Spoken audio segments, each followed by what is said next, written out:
Hey everyone, Sarah Barnes Humphrey here at the FourKites Visibility Conference in Chicago with Keith. Keith, tell us who you are and what you do.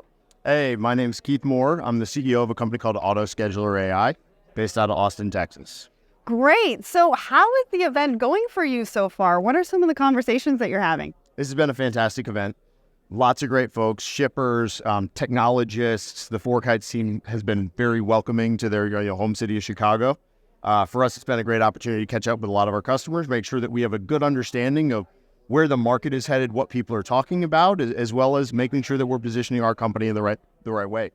And staying connected, which is the theme at this year's conference. Now, talk to us about being a partner with FourKites. What's that like? What's the experience?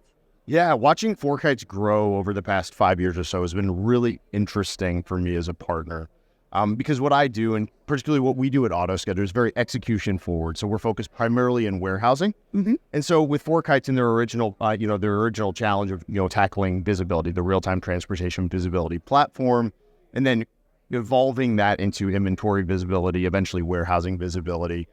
Part of the big thing that we've been hearing a lot about lately, and as a partner, is how can we get more out of all of this data and this platform that houses so much of our data that's giving so much insight. So how do we, one of the big challenges, at least particularly at Gartner the past year, has been on cognitive. So we're generating all this data, we have all this information. How do we make decisions off of it in an easy, understandable way that translates to business objectives we have across our supply chain? And so watching the FourKites team, and particularly them talking about it's all about actionability. It's understanding what are the right ways we can present our platform so that people are getting the most out of this data. And then, as a partner, how is AutoScheduler, can we take that data inside of warehouses? Can we optimize a full operation? So for example, I have an estimated time of arrival for all of my inbounds, outbounds, live loads, drop loads for a really large consumer packaged goods.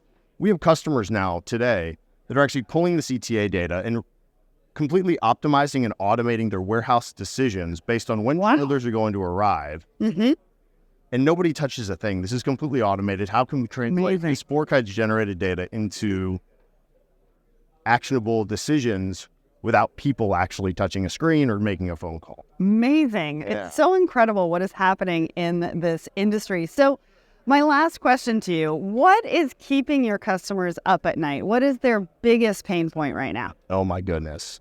It really depends on who you talk to. We find the logistics organization, the transportation organization, your chief supply chain officers, they're all tackling a variety of different challenges. So at a high level, the problem that we're seeing almost network-wide is too much latency. And I say that broadly because that in transportation means your shipments aren't showing up on time.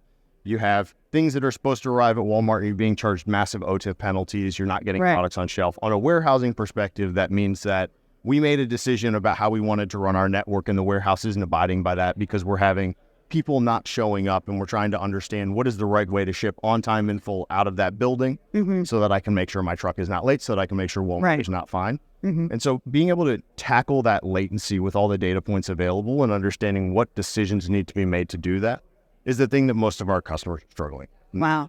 They're trying to tackle it a large variety of ways, but it's always a fun problem. And so many things to think about.